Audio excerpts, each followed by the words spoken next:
चर्चा। इस अध्ययन में नमी राजा के वैराग्य की परीक्षा है। इस अध्ययन में इंद्र ने ब्राह्मण का वेश धारण करके नमी राजा से जो प्रश्न किए, नमी राजा को वापस संसार की तरफ मोड़ने का प्रयास किया।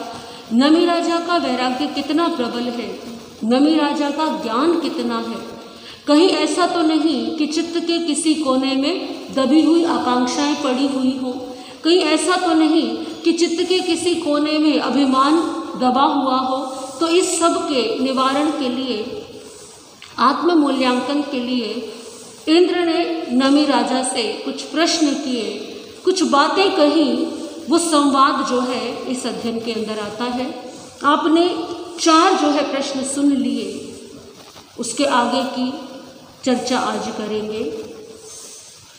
नमी राजा से चौथा प्रश्न किया था, चौथी बात कही थी इंद्र ने कि राजन, पहले आप बड़े बड़े महल बनाइए, विशाल भवन बनाइए, तब आप क्या करना, दीक्षा लेना, संयम लेना।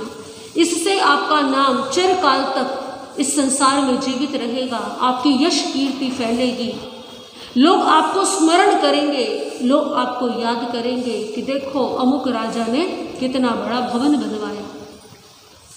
ये सुनकर के नमी राजा कहने लगे, हे ब्राह्मण देवता, भला मार्ग में घर कौन बनाता है?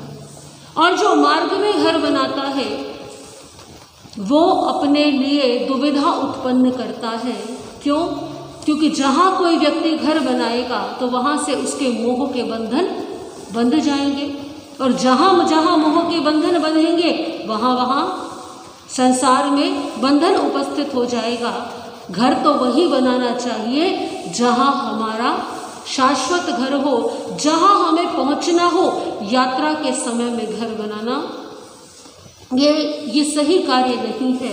मैं अपना घर बनाऊंगा जहाँ मुझे जाने की इच्छा है, मैं वहीं पर अपना घर बनाऊंगा। ये अर्थ सुनकर के फिर देवेंद्र ने नमी राजा से कहा, ये क्षत्रिय, तुम सबसे पहले प्राणघातक डाकू, चोर, लुटेरे जो कि नगर के बाहर घात लगाए हुए बैठे रहते हैं कि कब मौका मिले, कब कोई नगरजन बाहर आए या हमें नगर में प्रवेश करने का मौका मिले तो हम क्या करें, हम उनको लूटें।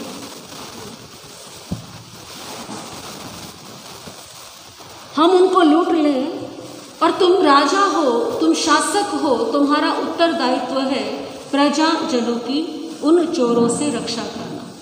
तुम एक काम करो, तुम पहले उन चोर डाकू लुटेरों की व्यवस्था करो, उनको पहले पकड़ करके जेल में डाल दो, उनको दंड दो, और उसके बाद तुम संयम अंगीकार करना। यह बात न्याय की ओर घुमा दी है इंद्र ने कि तुम क्या करो, पहले प्रजाजनों की रक्षा करो। वो बेचारे नगरजन, वो साधारण जन है,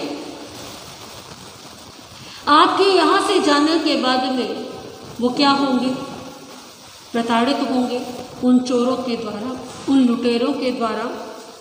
उनकी रक्षा करो। तो राजन, पहले उन्हें दंड दो और अपने नगर को सर्वथा भय मुक्त बना करके तुम दीक्षा अंगीकार करो। राजा ने सुना। राजा कहने लगा, ब्राह्मण देव, इस लोक में, इस संसार में अनेकों बार ऐसा होता है कि मनुष्यों के द्वारा मिथ्या दंड का प्रयोग किया जाता है। कभी कभी बिना अपराध के भी किसी को दंड भोगना पड़ता है, और कोई अपराधी भी क्या हो जाता है, बच करके निकल जाता है।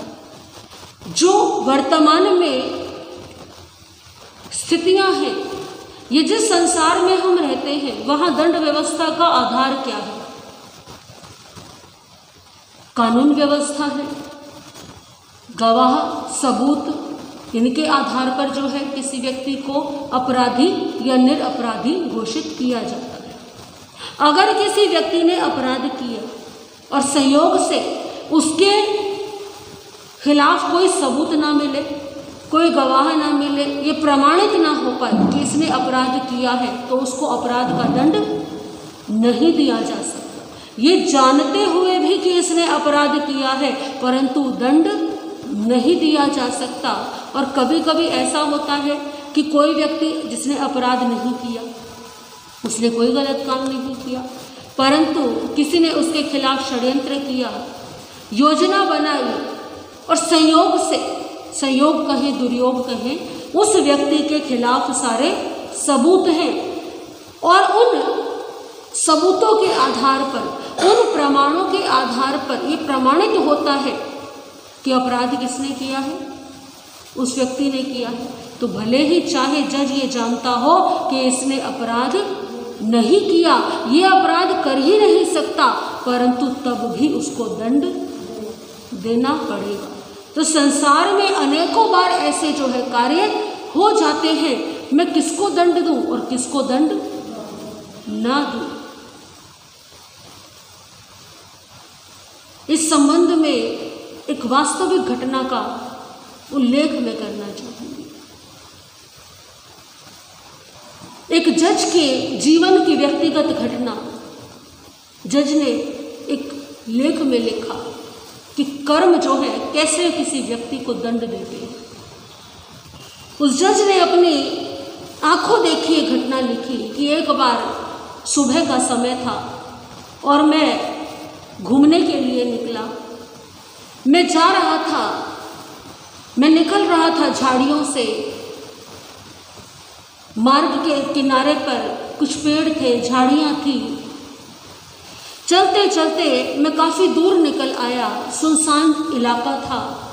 मैंने देखा वहाँ पर कुछ आवाज़ें आ रही हैं। मैं उन आवाज़ों की तरफ आकृष्ट हुआ, मैं गया उधर तो मैंने देखा कि एक व्यक्ति जो है दूसरे व्यक्ति पर चाकू से हमला कर रहा। जब तक मैं वहाँ पहुँचता वो हमला कर चुका था और सामने वाले व्यक्ति के प्राण भी। मैं डर गया। मैंने ये तो जान लिया कि अपराध किसने किया है, हत्या किसने की है। मैंने उस व्यक्ति को देखा, परंतु उस समय मैं खुद निशस्त्र था, तो मैं चुपचाप वहाँ से बिना कुछ कहे मैं लौट गया। कुछ किया नहीं जा सकता था क्योंकि जिस पर वार किया गया था उसकी मृत्यु हो चुकी थी।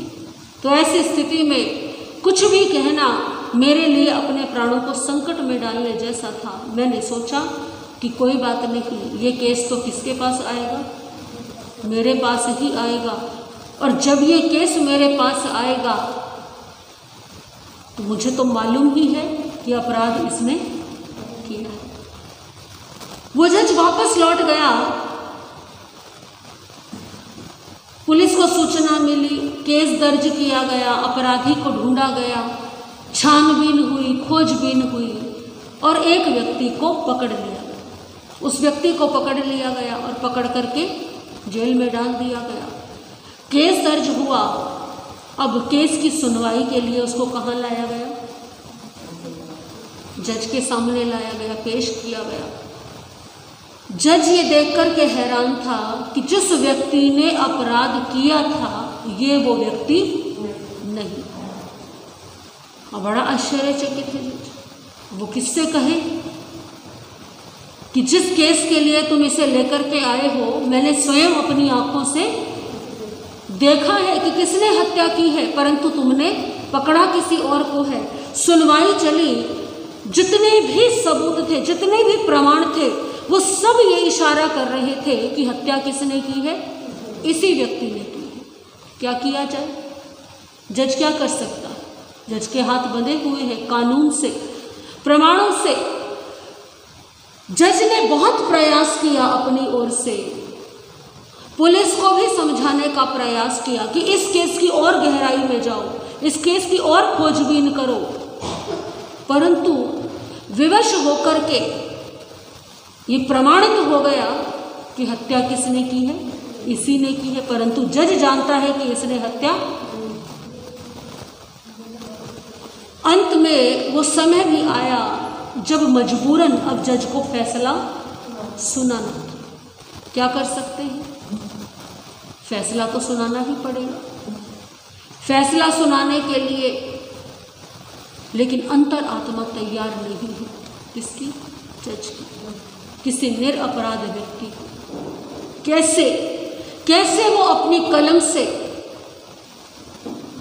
हत्या का दंड दे दे, उस अपराध का जो उसने किया ही नहीं। और अपराध भी कोई छोटा नहीं, हत्या की है किसी की, लेकिन जज जानता है कि इसने हत्या नहीं की। जो संवेदनशील मन होगा उसके हृदय में करुणा होगी, उसके हृदय में दया होगी, उसके हाथ कांपेंगे किसी निरपराध को दंड दे। क्या किया जाए? जज ने फैसला सुनाया, मैं इस हत्या की जो सजा है, इसका जो दंड है, मैं कल सुनाऊं। कल तय होगा कि इस अपराधी को क्या सजा मिलेगी। जज घर चला गया। ना उसे भोजन अच्छा लग रहा, ना पानी अच्छा लग रहा। मेरे हाथों ये बड़ा अन्याय हो जाएगा। मुझे ज्ञात नहीं हो तो बात अलग है, परंतु जब मैं जानता हूं कि इसने गलती नहीं की, फिर भी मुझे क्या देना पड़ेगा? दंड देना पड़ेगा। शाम हो गई, रात हो गई, जज की आंखों में नींद नहीं। जज का मन हुआ, एक बार क्यों ना मैं उस व्यक्ति से मिल लूं जिसको कल क्या देनी है? सजा देनी है, दंड देनी है। जज पहुंच गया। अधिकारी है, उसे कौन मिलने से रोक सकता है। मिला उस व्यक्ति से एकांत में। उस व्यक्ति ने हाथ जोड़े, जज साहब मैंने हत्या। जज कहते हैं मैं जानता हूं, मुझे मालूम है कि तुमने हत्या, परंतु मैं विवश हूं, मैं मजबूर हूं। परंतु मुझे ये समझ नहीं आ रहा कि तुम यहां तक पहुंचे कैसे। ये स्थितियां उत्पन्न हो गई हैं कि कल मुझे तुम्हें उम्र कैद सुनानी ही पड़ेगी, चाहे तुम अपराधी हो या नहीं हो। मैं तुम्हें नहीं बचा सकता, परंतु मेरा मन जो है बार बार ये जानना चाह रहा है कि तुम यहां तक पहुंचे, इन स्थितियों में घिरे। मुझे सच सच बताओ, कौन हो तुम? क्या तुम्हारा जीवन है? क्या तुमने अपने जीवन में किया है? उस व्यक्ति के आंखों में पानी। कहते हैं जब जीवन के अंतिम क्षण हो या ऐसी परिस्थिति हो जब व्यक्ति को लगता है अब कोई चारा नहीं है, तो व्यक्ति की आंखों के सामने अपना जीवन जो है वो घूमता है। उस व्यक्ति ने कहा, जज साहब आप ठीक कहते हैं, मैंने ये हत्या नहीं की, मैंने ये हत्या नहीं की, मैं उस व्यक्ति को जानता भी नहीं, परंतु आज मैं इस स्थिति में हूँ कि कल मुझे इसकी सज़ा निश्चित रूप से मिलनी है। ये हत्या मैंने नहीं की, परंतु आज से 20 साल पहले मेरे हाथों से एक ऐसा अपराध हुआ था और उस समय कोई सबूत ना होने के कारण मैं क्या हो गया था, बच गया। कमाल की बात है जज साहब, जब मैंने अपराध किया तब तो मैं बच गया, और जब मैंने अपराध नहीं किया तब मैं दंड का भागी बन गया हूँ। कितनी अजीब बात है। जज ने सुना, क्या किया था तुमने? मेरा एक मित्र था, मैंने और उसने एक साथ व्यापार किया। मेरे मन में लालच आ गया और मैंने उस मित्र को मार दिया। मैंने इसे दुर्घटना का नाम दे दिया, किसी का शक मेरे ऊपर नहीं गया, परंतु इतने साल हो गए मैं तो भूल चुका था उस बात को। और आज देखिए, जब मैंने कुछ नहीं किया है, मैं जानता भी नहीं कि क्या हुआ है क्या नहीं हुआ है, तब भी मुझे हत्या का दंड मिल रहा है। जज साहब ने जब ये सुना, जज साहब समझ गए कि इसको दंड दिलवाने वाला कोई और नहीं, इसको दंड दिलवाने वाले इसके अपने कर्म हैं। इसने ये अपराध किया है, भले ही अब नहीं किया परंतु पहले किया है, और इसको जो आज मिल रहा है वो इसके ही कर्मों का फल है। इसमें मैं तो कुछ भी, इसमें मैं दोषी नहीं हूँ। जज वापस लौट आया और अगले दिन जज ने बिना अपना मन भारी किए उस व्यक्ति को जो दंड देना था वो दे दिया। तो इस संसार में देर से सवेर से कभी ना कभी हर व्यक्ति को, हर जीव को अपने अपने कर्मों का फल भोगना ही पड़ता है। कौन किसको दंड दे सकता है? इस संसार में तो रिश्वत से, सिफारिश से, छल से, प्रपंच से फिर भी कोई व्यक्ति बच सकता है, परंतु कर्मों के संसार में, कर्मों में कोई किसी की सिफारिश नहीं चलती। तो हे ब्राह्मण देवता, यहाँ कौन किसको दंड दे और कौन किसकी रक्षा करे? हर व्यक्ति अपने ही कर्मों का फल भोग रहा है। और जिसे हम दंड व्यवस्था कहते हैं, उस दंड व्यवस्था में कई बार निरपराधी जो है फंस जाते हैं, कई बार अपराध वाले छूट जाते हैं। यदि बचाना ही है तो अपनी आत्मा को बचाओ, और मैं तो अपनी आत्मा को बचाने के प्रयास में हूँ। मुझे अब किसी को दंड नहीं देना, ना किसी के लिए दंड की व्यवस्था करनी है, अपितु अपने कर्मों को सुधारना है। फिर ब्राह्मण ने नमी राजा से कहा कि राजन, अभी कितने ऐसे राजा हैं जिन्होंने आपका आधिपत्य स्वीकार नहीं किया। जैसे एक व्यापारी के लिए उसके व्यापार का विस्तार बड़ा आवश्यक होता है। आपके पिता ने आपको व्यापार सौंपा तो आपका भाव क्या रहता है कि हम उसे क्या करें? बढ़ाएं। यदि एक दुकान है तो कितनी दुकानें कर दें? 2 कर दें। व्यापार को आगे लेकर के जाएं, नए नए संपर्क बनाएं। तो एक राजा के लिए कर्तव्य है कि वो भी अपनी सीमाओं का विस्तार करे, अपने शत्रुओं को अपने वश में करे। तो राजन, आप भी अपनी सीमाओं को बढ़ाइए। आप अपने जो शत्रु राजा हैं, जो आपके आधिपत्य को स्वीकार नहीं करते, आपको राजा नहीं मानते, आप उन्हें पहले अपने वश में कीजिए। उन्हें अपने वश में करके फिर आप प्रवर्जा ग्रहण करना। इसका परिणाम क्या होगा कि आप एक बहुत बड़े शासक कहलाएंगे, एक महान शासक कहलाएंगे। आपकी यश कीर्ति चारों ओर फैलेगी। नमी राजा ने सुना, एक राजा के लिए तो इससे अच्छी बात और क्या होगी कि वो अपने राज्य का विस्तार करे, और जो सत्ता है वो अभिमान अपने साथ लेकर के आती है। जब कोई व्यक्ति कुर्सी पर बैठता है, जब कोई व्यक्ति शासन करता है, तो अभिमान वो कषाय है जो सबसे पहले अपनी जड़ें फैलाता है। एक छोटे से बच्चे में भी कितनी ईगो होती है, जैसे जैसे बड़े होते हैं वो ईगो बढ़ती जाती है। फिर उस ईगो को, उस अभिमान को जो है साधन भी मिल जाए पुष्ट होने के। क्योंकि राजा कौन है? जिसके सामने सभी हाथ जोड़ते हैं, जिसके सामने सभी सिर झुकाते हैं। तो बड़ी साधारण सी बात है कि राजा में अभिमान आ जाए। और अभिमान जो है वो दिखाई, ज़रूरी नहीं है कि अभिमान जो है वो दिखाई दे। मन के किसी कोने में दबा पड़ा हुआ वो थोड़ा सा अभिमान भी कब बड़ा रूप धारण कर ले, कुछ भी कहा नहीं जा सकता। कहीं ऐसा तो नहीं कि राजा के मन के किसी कोने में दबी हुई आकांक्षा हो अपनी यश कीर्ति को लेकर के, राज्य के विस्तार को लेकर के। तो राजन, आप क्या करो? आप अपने राज्य का विस्तार करो। नमी राजा सुनते हैं ये बात, कहने लगे नमी राजा कि किसको जीतना है, किस पर विजय प्राप्त करनी है। एक योद्धा दुर्जय संग्राम में 10 लाख योद्धाओं को जीत लेता है। ऐसे भी महान योद्धा होते हैं।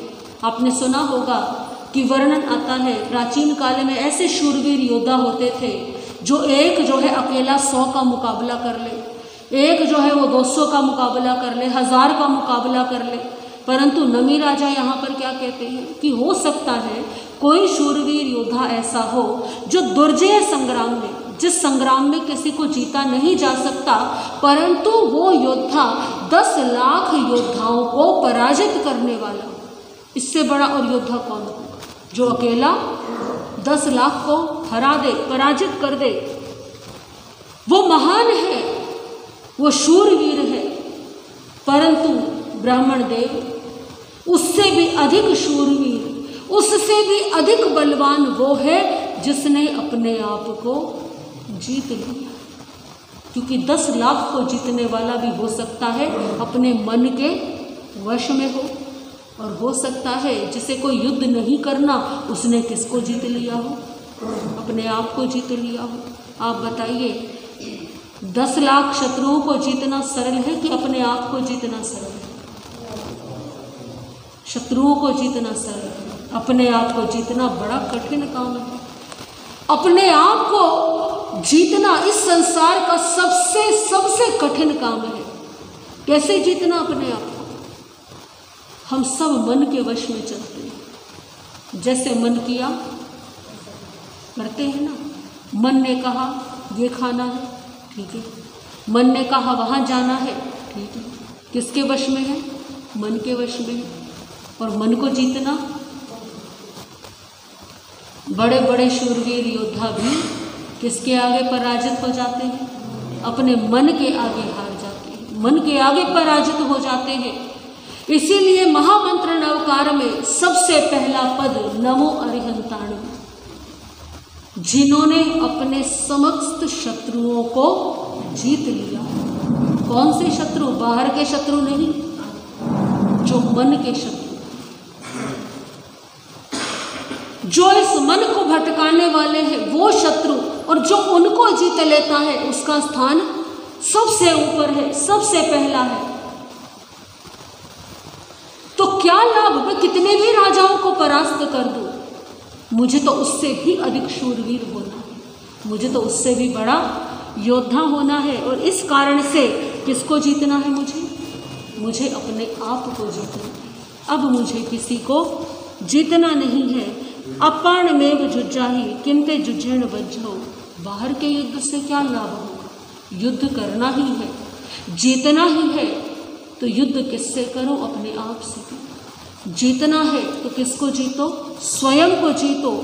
कैसे जीतो? पंचेन्द्रियाणि को हम माणम मायम तहेब लोहम च दुज्जयम चैव अपाणम सबम अपे जिये जिये। ये 5 इंद्रियां कौन कौन सी?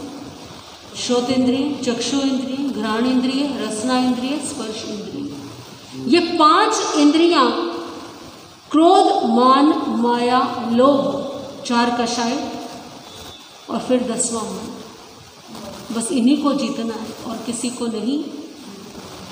हमारी इंद्रियां हमारे वश में हैं क्या? हम इंद्रियों के वश में हैं। मन कहता है मधुर गीत सुनना है, हम सुनने लग जाते हैं।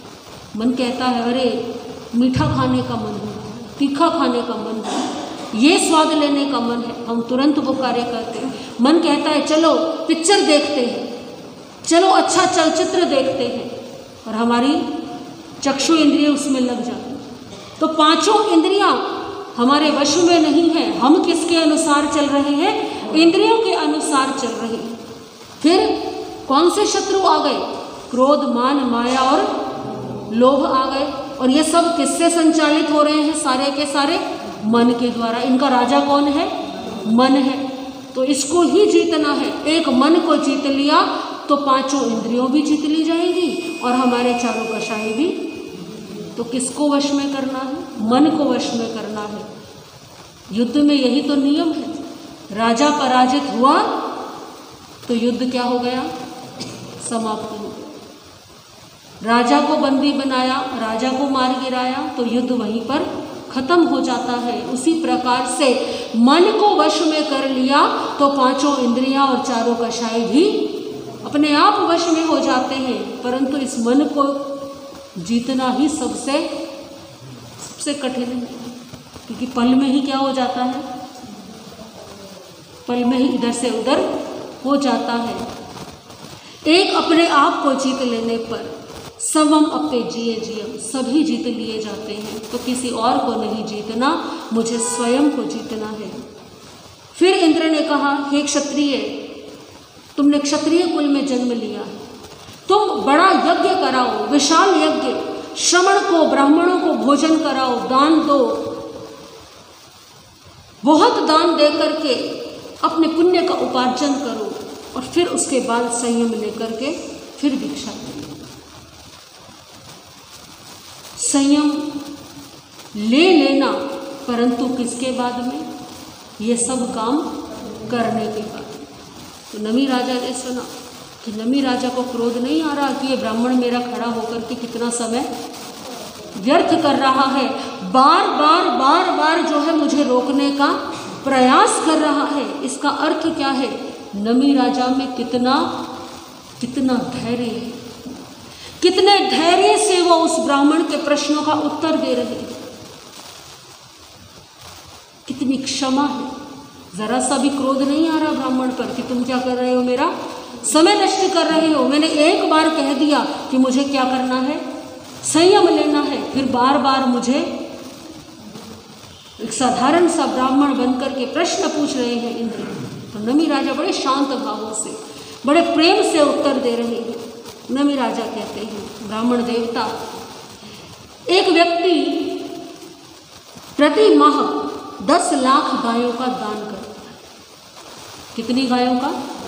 10 लाख गायों का प्रति माह दान करता है। कितना बड़ा दान हो गया ये, कितना बड़ा दान है। जिन व्यक्तियों के पास, जिन परिवारों में वो गायें जाएंगी, उन परिवारों में संपन्नता आएगी। क्यों? दूध दही का प्रबंध होगा, घर में जो है संपन्नता आएगी। प्राचीन काल में संपन्नता का अर्थ जो है केवल धन नहीं होता था, अपितु किसके पास कितना गौवंश है, ये संपन्नता का प्रमाण हुआ करता था। जो जितना धनी है, जो जितना संपन्न है, उसके पास उतना ही पशुधन होता था, उसके पास उतनी ही अधिक गायें हुआ करती थी। आज के समय में तो जो गाय पाले उसे लोग गवार कहते हैं। उसे क्या कहते हैं? ये तो देहाती है, ये तो गवार है, इसके तो कपड़ों में से जो है क्या आती है, बदबू आती है, ऐसा कहते हैं लोग। और अपने आप को क्या समझते हैं? हम बड़े सेठ हैं, साहूकार हैं। प्राचीन काल में उपासक दशांग सूत्र में पढ़कर के देखिए, विशेष रूप से वर्णन आता है 10 श्रावकों का वर्णन। किसी के पास जो है 1 लाख गौवंश था, किसी के पास 2 लाख गौवंश, और उन्हें उस समय का, उस नगर का सबसे संपन्न व्यक्ति माना जाता था। आज तो परिभाषा बदल गई है, दूध दही घी सबको चाहिए, परंतु गाय पालना और गाय पालने वाले के प्रति भाव भी कैसे रहते हैं? इज्जत के भाव नहीं रहते कि इसके कारण हमें ये दूध दही मिल रहा है।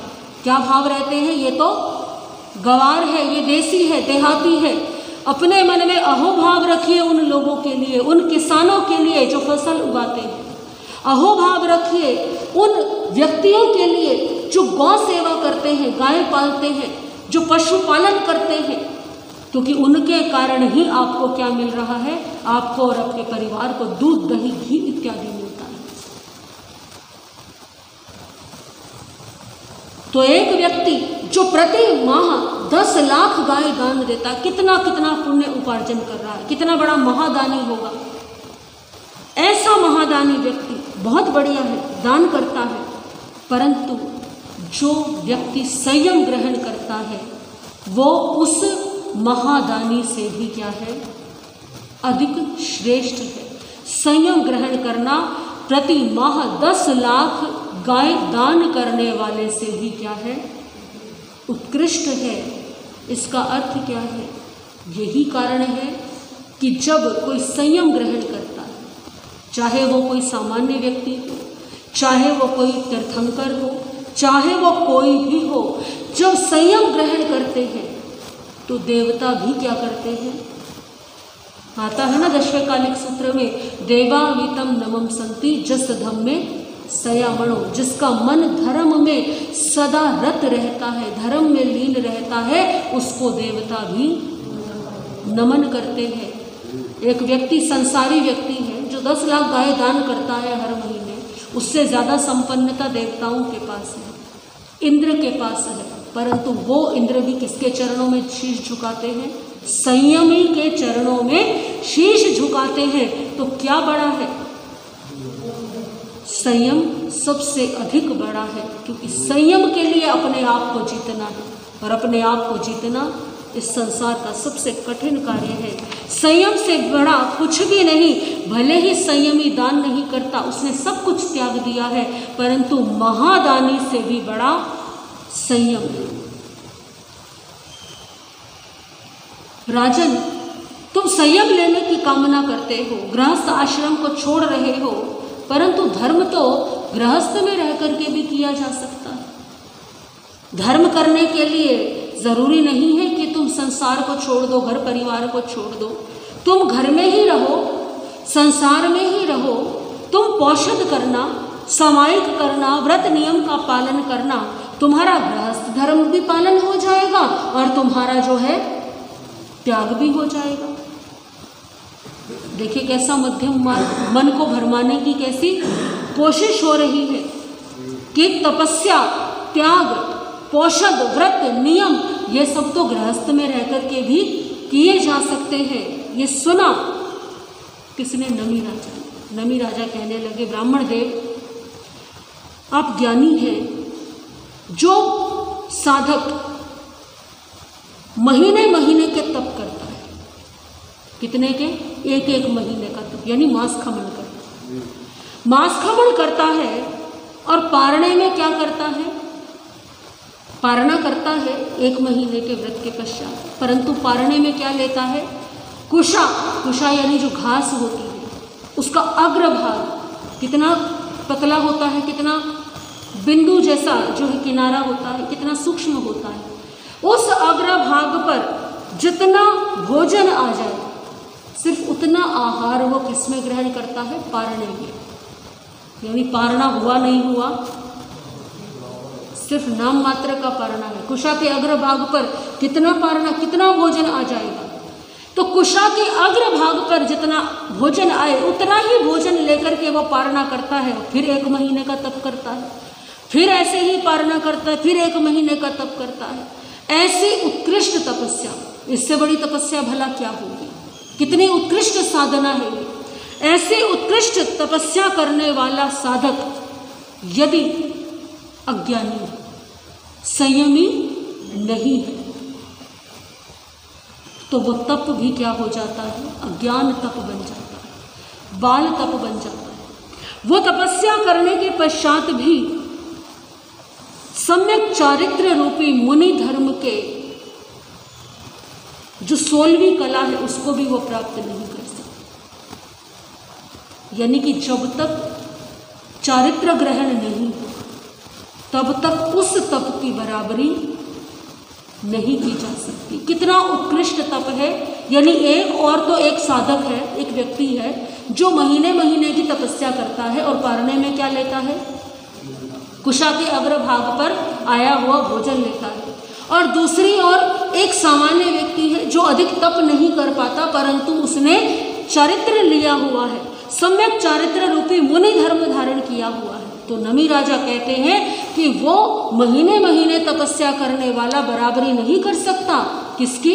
जिसने चारित्र धारण किया हुआ है, जिसने मुनि धर्म स्वीकार किया हुआ है। यानी मैं कितनी भी तपस्या कर लूँ गृहस्थ में रह करके, परंतु मैं संयम की बराबरी कभी नहीं कर सकता। कभी कभी कुछ श्रावक ऐसे होते हैं, सभी की बात नहीं है, जो वास्तव में श्रावक होते हैं उनके मन में कभी ऐसे भाव नहीं आते।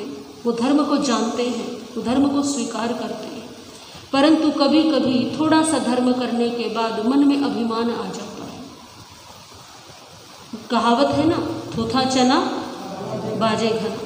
जो वास्तव में ज्ञानी होगा, जो वास्तव में स्वाध्यायी होगा, उस श्रावक के मन में कभी अभिमान नहीं आएगा।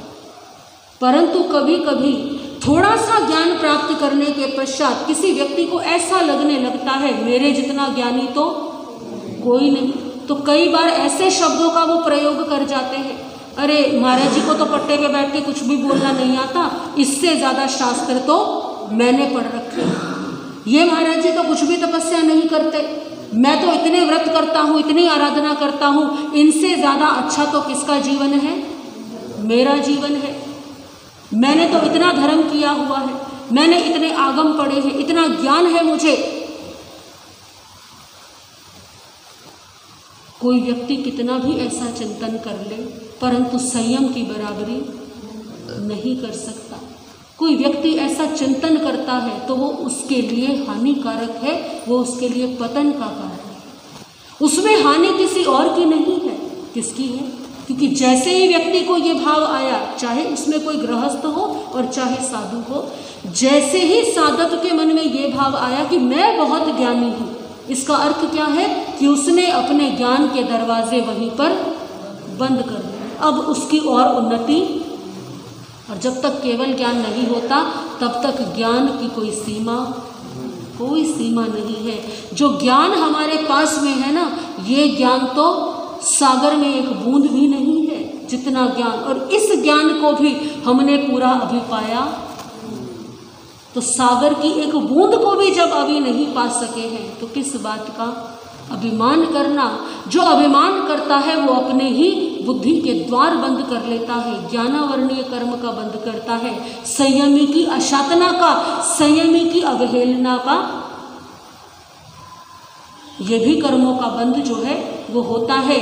क्योंकि हो सकता है जिस संत की वो बात कर रहे हो उनके जीवन में अधिक कोई त्याग ना हो, परंतु जब ये बात कही गई कि मेरा जीवन तो साधुओं से ज़्यादा श्रेष्ठ है, तो आपने उन महातपस्वी साधकों की भी स्वयं से तुलना कर ली जिनका जीवन अत्यंत उत्कृष्ट संयम का पालन कर रहा है। तो कभी भी जब तक चारित्र धर्म नहीं हो, और चारित्र आ भी जाए तो भी स्वयं को सर्वश्रेष्ठ कभी भी नहीं मानना चाहिए। क्योंकि न जाने कितने कितने ऐसे साधक हैं जिनका तप बहुत अधिक है, जिनका संयम बहुत दृढ़ है, जिनका मन बहुत दृढ़ है। न जाने कौन सा साधक कितनी जल्दी मोक्ष में जाने वाला हो। हम किसी की वर्तमान स्थिति से किसी के भविष्य की तुलना, जिसको हम आज सोच रहे हो कि ये तो तपस्या भी नहीं करते, हो सकता है उनका चित्त इतना सरल हो कि हमसे पहले उनका क्या हो जाए, उनका कल्याण हो जाए, उनका मोक्ष हो जाए, तो कुछ भी कहा नहीं जा सकता। राजन, तुम सोने, चांदी, वस्त्र, वाहन, इन सब की वृद्धि कर लो, बहुत धन एकत्रित कर जाओ, फिर संयम लेना। ब्राह्मण देवता सोने और चांदी के कैलाश के समान असंख्य पर्वत हो, तब भी लोभी मनुष्य की उससे तृप्ति नहीं हो सकती। मनुष्य की इच्छाएं जो हैं वो आकाश के समान अनंत है, तो ये सोने चांदी का ढेर किसी के चित्त को शांत नहीं कर सकता। पृथ्वी, चावल, सोना, पशु, ये सब इच्छा पूर्ति के लिए पर्याप्त नहीं है। जिसने सब कुछ त्याग दिया, केवल वही अपने चित्त को वश में कर सकता है। हे राजन, आश्चर्य है, जो आज तुम्हें सुख प्राप्त है उसको तो तुम त्याग रहे हो, और जो मोक्ष दिखाई नहीं देता, जिसको किसी ने देखा नहीं, उसके लिए तुम क्या कर रहे हो? प्रयास कर रहे हो। ये तो तुम्हारी भूल है। किसने देखा स्वर्ग है या नहीं? किसने देखा कि मोक्ष होता भी है या नहीं? नमी राजा को कहा, किसने? ब्राह्मण ने। नमी राजा कहते हैं कि इस संसार में जितने भी सुख हैं वो दुख में परिणत हो जाते हैं। आज सुख दिखाई देता है, परंतु कल उनसे दुख ही मिलना है।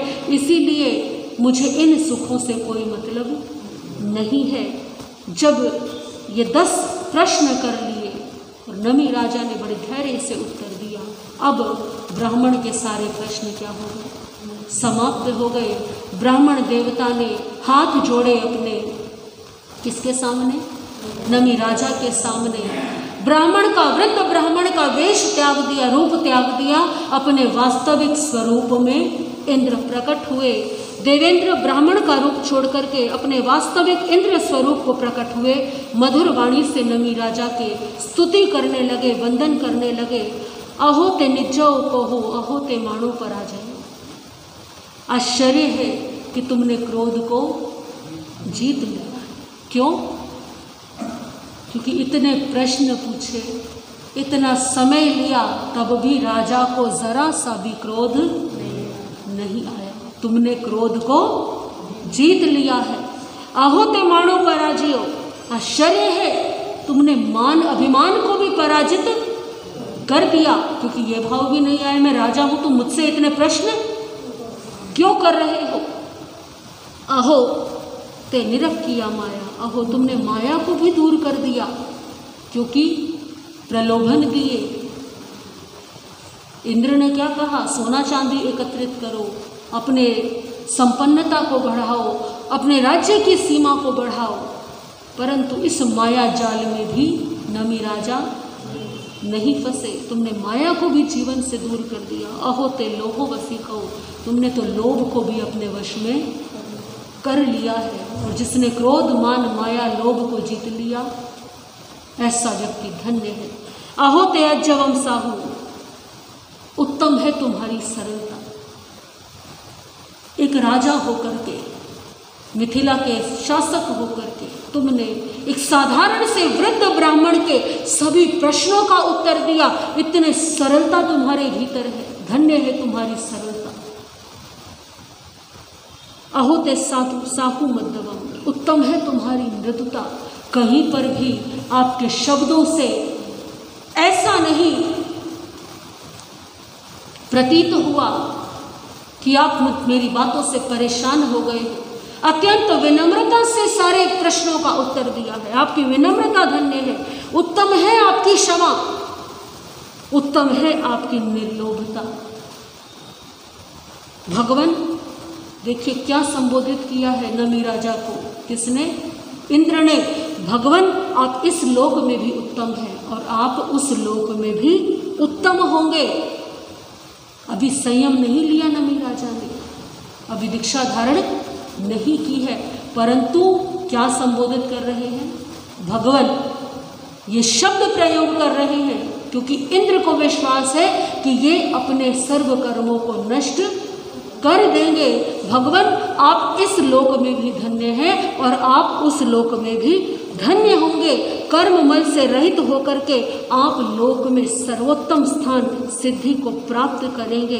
इस प्रकार से स्तुति करते हुए इंद्र ने उत्तम श्रद्धा से राजऋषि को प्रदक्षिणा करते हुए, हाथ जोड़ते हुए अनेकों बार सिर झुकाया, अनेकों बार वंदन नमस्कार किया, अनेकों बार उनको धन्य धन्य कहा। इसके पश्चात वो इंद्र आकाश मार्ग से वापस लौट गए। नमी राजऋषि ने आत्मभावना से अपने को विनत किया। साक्षात देवेंद्र के द्वारा प्रेरित होने पर भी अपने घर और देश की राज्य लक्ष्मी को त्याग करके सामान्य भाव में सुस्थिर रहे। संबुद्ध, पंडित और विचक्षण पुरुष इसी प्रकार से भोगों से निवृत्त होते हैं जैसे कि नमी राजऋषि हुए। ऐसा प्रभु महावीर ने फरमाया है। बोलिए भगवान महावीर स्वामी की। ये नमी पवज्जा जो अध्ययन है ये बड़ा महत्वपूर्ण है। इस अध्ययन को मंत्रों की भांति भी प्रयोग किया जा सकता है। यदि किसी व्यक्ति के मन में संसार के प्रति बहुत अधिक आकर्षण होता हो, किसी व्यक्ति के मन में विषय वासनाएं बहुत अधिक जागृत होती हो, तो नमी पवज्जा इस अध्ययन का प्रतिदिन पाठ करना चाहिए। विशेष रूप से साधकों को जो दीक्षा लेते हैं या जो दीक्षा लेने की कामना करते हैं, उनको वैराग्य की प्रबलता के लिए प्रतिदिन इस अध्ययन का पाठ करने की जो गुरुजन होते हैं वो आज्ञा देते हैं। जो व्यक्ति इस नमी पवज्जा अध्ययन का प्रतिदिन पाठ करता है एक पहर आने से पूर्व, तो ऐसा व्यक्ति जो है अपने चित्त को धीरे धीरे इस संसार से सीमित करता चला जाता है। ऐसे व्यक्ति को फिर अधिक क्रोध नहीं आता, अधिक माया कपट नहीं करता, लोभ भी उसको नहीं आता। तो यदि किसी को अपने मन को जीतना है, अपने कषायों को जीतना है। किसी को लगता हो मुझे गुस्सा बहुत आता है, मेरे मन में लोभ बहुत ज़्यादा, पैसे की चिंता बहुत ज़्यादा है, तो उसे प्रतिदिन नमी पवज्जा इस अध्ययन का पाठ करना चाहिए। कुल 62 गाथाएं हैं इस अध्ययन के अंदर और 10 प्रश्न उत्तर हैं नमी राजा और इंद्र के संवाद के रूप में। वैराग्य को पुष्ट करने वाला, वैराग्य को प्रबल करने वाला अति विशिष्ट अध्ययन ये जो है उत्तराध्ययन सूत्र का है और इसी कारण से इस अध्ययन के लिए इतना समय जो है लगाया गया। श्रीमद् उत्तराध्ययन सूत्र की आगे की वाचना जैसा समय होगा वैसे आप श्रवण करेंगे। आज की चर्चा यही तक थी। सभी हाथ जोड़ेंगे। श्री आगमे तिविहे पढ़ते तमचासत आगम अथागम तदुबे आगम एवं के श्री को जागम न्यालो जवाइद बच्चा मेले में नकरम अचकरम पाइना विनयनम जोगिनम गोसेनम सुठुगुणम विठु प्रेचम कालीन को जकालीन को सुझाव सुझाम सुझाम तस्मिच्छामि टुकड़ा तस्मिच्छामि टुकड़ा। सभी भगवान महावीर की स्तुति में जो है कुछ पंक्तियाँ गुनगुनाएंगे। जो भगवती त्रिशलातन जो भगवती त्रिशलातन सिद्धार्थ के भान है सिद्धार्थ लिया जन्म क्षत्रिय कुंड में लिया जन्म क्षत्रिय कुंड में प्रिय नाम श्री वर्धमान है प्रिय नाम श्री वर्धमान है। जो स्वर्ण वर्ण प्रलंब भुज जो स्वर्ण वर्ण प्रलंब भुज सरस जनयन अभिराम है सरस जनयन अभिराम है। करुणा सदन मर्दन मदन करुणा सदन मर्दन मदन आनंद गुण धाम है आनंद